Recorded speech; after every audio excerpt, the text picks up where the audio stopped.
Hi, this is James Shug with the not quite end of day report for Wednesday, June the 19th. Unfortunately, I can't be around for the Fed's decision tonight. Still a couple of hours away in the press conference from Bernanke. But I might just offer a few thoughts related to the Fed's economic projections that will also be updated today. In the last few years, the Fed in the early part of the year has consistently overestimated the strength of the economy by the end of the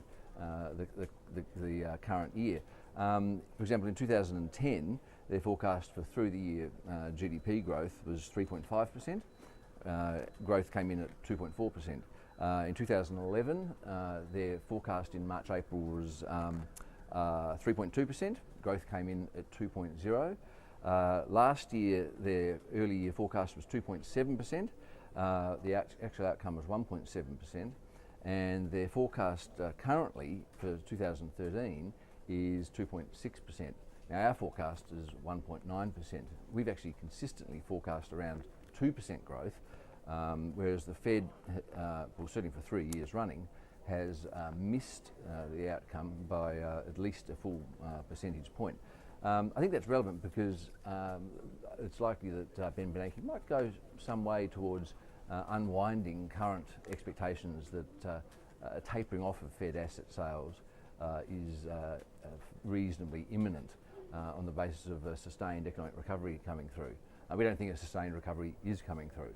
I mean, there's always the possibility that the Fed could decide that QE is less effective, or that the risks associated with it are becoming more apparent in terms of asset bubbles or whatever. But the market certainly wouldn't like the Fed to both end quantitative easing for that reason and still have a weak economy. So it's unlikely that Bernanke would go down that path today, and certainly unjustifiable in our view that he goes down the path of hinting that QE might end fairly soon, because he feels that the economy is going to do somewhat better on a sustainable basis. We really don't believe he thinks that. Anyway, we'll know more, of course, in a couple of hours' time. The Bank of England minutes showed yet again a 6-3 vote against further quantitative easing in the UK, with outgoing Governor King again in the minority. It's 5 months running now we've had that situation. So the minutes are actually useful now, a bit of a template against which we can compare the July minutes to get a feel for the apparent leanings of incoming Governor Mark Carney. Interesting to see if there's a 6-3 vote at that meeting as well. Okay, that was it really in terms of the economic data today. It really is all about the Fed.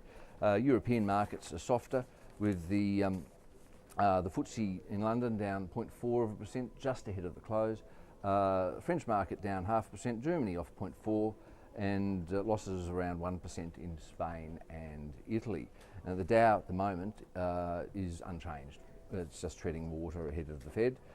Commodities, we've got oil prices down 0.5%, $98.22 a barrel. Copper's unchanged, and gold's up 0.5% at $1,373 an ounce. The Aussie dollar's recovered a bit too. It's at 95.5 US cents. That's up a full cent on from its recent low point in the Asian session earlier today. We've got New Zealand GDP numbers coming up for the first quarter. That's on Thursday. And as I say, the Fed in a few hours' time. Okay, I'll be back again tomorrow.